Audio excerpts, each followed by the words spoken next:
May mga gumagawa. Pala yung genius ng FRC. Ito ba yun? Ito ba yun? Technician. Diba? Ito naman yung supervisor niya. Yeah. Ay, sir, yung special student niya nga. Ito yung principal. Sir, special student niya nga. Ito yung specialized student. Expert na yan, expert.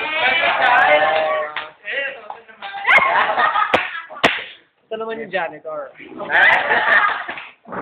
Malakas siya ng may-ari ng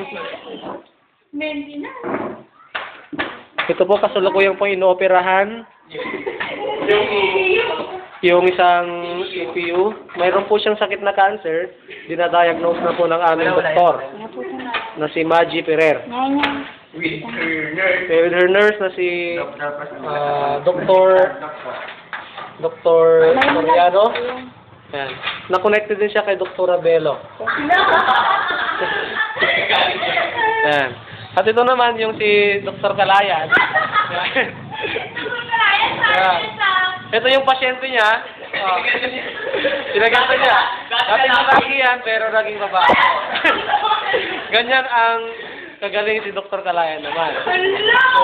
Ito naman dating babae, pero naging lalaki.